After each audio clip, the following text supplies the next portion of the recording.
کەچی چەتەکان لەلایەکەوتو قۆڵبڕی ڕێگری چەتەیت لەو لاشەوە ئەوە پێتان دەڵێن نەچن بۆ لای شوعیب پیاویش خراپ شوعیب پیاویش خراپە ها نەچن گوێی بۆ نەگرن بەس ببیستین چوو بنەتە لای شوعیب واتان لێ دەکەین وا بچێت چەتەی قۆڵبڕ تۆ دەی خەڵک لە پێغەمبەرانی خوا دەڕەتێنیت ئەمە سەردەمەکان ئاوا ڕۆیشتون و والتاریخ يعيد نفسه کەسانێک کە گەورەترین زوڵم دەکەن چەتەیەتی دەکەن و مافیان بە ڕەسمی بێ یا بە غەیری ڕەسمی بێ کەچی لەو لاشەوە ڕێگا لە دینی خوا دەگرێ ڕێگا لە دینی خوا دەگرێ چاوی دەچێتە پشتی سەریەوە کە ببینێ گەنجێک ڕیشی هەیە کە ئافرەتێک ببینێ باڵا پۆشە کە بزانێ خەڵکانێک هاتوچۆی مزگەوت دەکەن ئەوە زۆر پێ بێت تاقەت دەبێت چەتە تۆ ئاگا لێ تۆ چیت تۆ دەزانی چۆن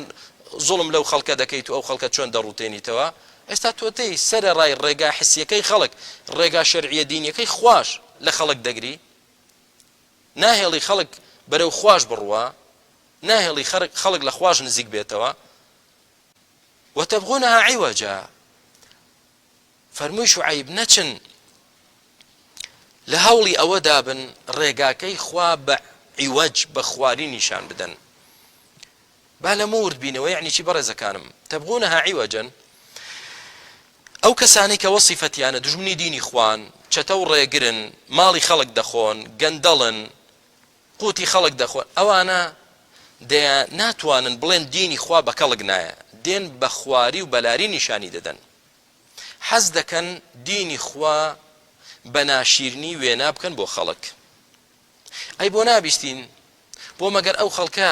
عەقڵی نییە ئەو هەموو کەناڵە دەخرێتە گەڕ بۆ کەسانێکی گەڕ بۆ کەسانێکی بێمێشک و بێعلم و بێزانست بە دینی خوا دەهێنرێنە سەر شاشە دەی سەبارەت بەم ئاەتە دەڵێ چی سەبارەت بەم حەدیسە دەڵێ چی تۆ ڕاچیە سەبارەت بەو بڕیارەی ئیسلام سبحان الله تبغونها عوجا دەیانێ ئەو ئیسلامە وا ناشرین کەن بە شێوازێکی وا وێنایکەن بۆ خەڵک لێی بڕەتێتەوە خەڵک لێی دوورکەوێتەوە دیقەت دەنێ ئەم هەموو سیفەتە ڕێگری لە خەڵک دەکەن ماڵی خەڵک دەخۆن ڕێگری لە دینی خوش دەکەن ناهێڵن خەڵک ڕوو لە خوش بێ ئێستاش لەو لاوە هەرچی وەسائلە بەکاری دێنن بۆ ناشیرینکردنی دینی خوا کاکە ئیسلام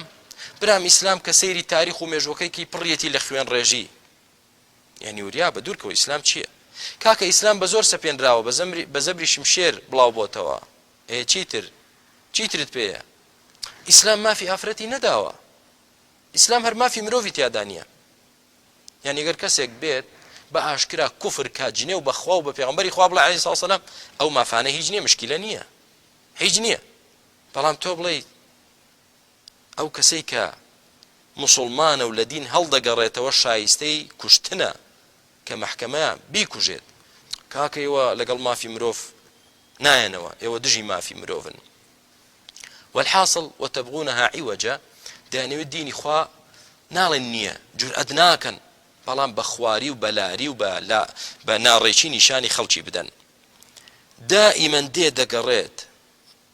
چ پەڵەیەک بە مسلمانێکەوەیە چ عیبێک لە مسلمانێکدا بووە لە قەدیمەوە تا ئەمڕۆ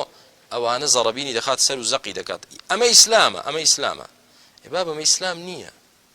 ئەوە مسلمانێکە هەڵەی کردووە ئەمما وەرە سەیری قورئانکە مشریکە سەرکەشە گەورەکانی قەدیم هەمویان کۆبوونەوە نەیانتوانی ڕەخنەیەک لە قورئان بگرن ئەبەدەن سەتۆت جەنابت هاتووی وەکو تووتیش هەری عەرەبە مولحیدە عەلمانیەکان دووبارە دەکەیتەوە تۆ وە نەبێشتی زۆرت لایە چیت لایە تۆ دەی ڕەخنە لە ئیسلام دەگرێ ئیسلام ئاوایە خوای گەورە دەفەرمێ شوعەیب پێی فەرموون وا مەبن هەم ڕێی دینی خوا مەگرن هەم ڕێی خەڵک مەگرن هەم دینی خوا ناشرین مەکەن چونکە دینی خوا جوانە خوار نییە سڕاتی مستەقیمە عیوەج نییە